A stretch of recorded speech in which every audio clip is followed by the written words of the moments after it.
Good afternoon and welcome back to I-24 News. I'm Benjamin Tjong.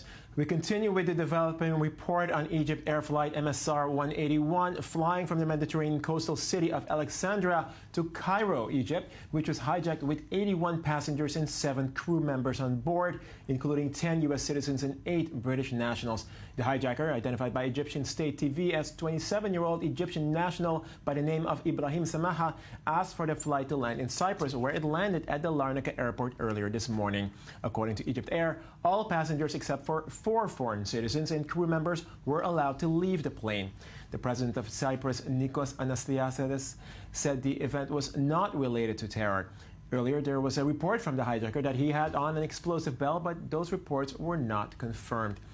And we're joined now on the set by Shai Ben-Ari, I-24 correspondent, with more updates regarding this report. Right. The latest information is that 4 to 5 more passengers were also seen, apparently disembarking and getting off this EgyptAir plane, which is still sitting on the tarmac. And as far as we know, the hijacker himself is still inside. It's not exactly clear who else at this stage is still left inside the airport. Earlier, there was, of course, a report that 4 foreign passengers were still on the plane. These may be the people who have just reported to have been disembarked. There's also a report of 7 crew members still being on board. Earlier, of course, we did see images of a lot of people being released, apparently about 49 people.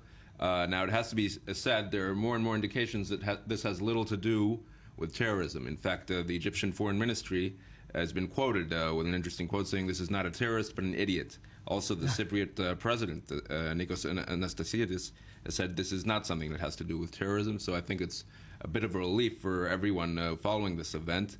But still a very serious incident nonetheless. We're talking about someone who managed to divert a plane basically to go out from Egypt, which we know is a focus of a lot of militant jihadist activity, no shortage of threats in Egypt, and apparently somebody was able to divert a plane in midair, though we do not have any confirmation that he was armed in any sort of serious way at this stage. Of course, what's specifically crucial here to mention is the fact that Egypt has been no stranger to terrorism. Right. When we have the constant threat within the Sinai Desert, and of course the Russian plane that was bombed, that was shot down just over a year ago.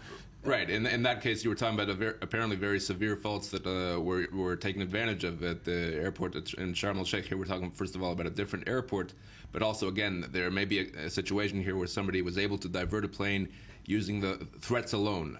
Not maybe you could say empty threats, but there's no indication at this stage that this person was even armed. There were earlier reports, perhaps, of a suicide belt being worn. He may have encouraged that sort of impression. But there is no indication at this moment. There have been certain reports saying that there is no suicide belt, no explosive, nor no serious weaponry. That is yet to be confirmed in a serious manner. If we want to add the information that is emerging in regards to the identity, we're talking about an Egyptian national, apparently, Ibrahim Samaha. There's also a report that he also carries U.S. citizenship. Now, one of the more interesting details, he apparently, in his demands, he has been negotiating already with Cypriot officials on the ground. He apparently has asked for a letter to be delivered to his ex-wife, who apparently lives in Cyprus. We do not know. There were certain reports that perhaps she's being brought to the area. That is not confirmed yet. But we're talking about some sort of a drama that is perhaps more personal than security related. Now, earlier, there had also been a report that he was asking for asylum in Cyprus. Now, if he were a U.S. national, why would he ask for asylum in Cyprus? Right, It doesn't seem to make sense. Yeah, we do not know the details too much, but this may have something to do with his own personal background. Other things we know about him, apparently according to a report that he is actually a member of a faculty at Alexandria University. Veterinary medicine, if I'm not mistaken. Right, indeed, head of the food health department there. That is according to a listing found online of that university that at least matches his name. So that is yet to be confirmed by any official sort of authority. But there is a lot of speculation as regards to his own background, and there are more and more details emerging of a personal sort of affair here in terms of his wife and some sort of connection to Cyprus. Perhaps a will for political asylum, but that is yet to be confirmed and not too clear at this stage. Now, being that there's no actual confirmation yet of his ex-wife, Marina Parashko, being involved in the negotiations with him right now, we did see 5 people leave the plane, as you mentioned. Now, we heard before that there were 4 or 5 foreign nationals and 7, of course, crew members. So the number is dwindling. We're presumably getting closer to the resolution of the situation. What do we see happening now in terms of security on the airport? Well, you know, I'm sure they'll be taking every precaution.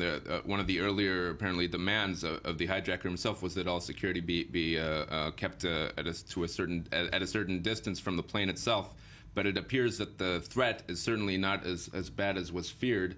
This is not looking like a terrorist incident. You know, everybody with this kind of incident perhaps immediately thinks of the Islamic State, which has a certain presence in Egyptian territory.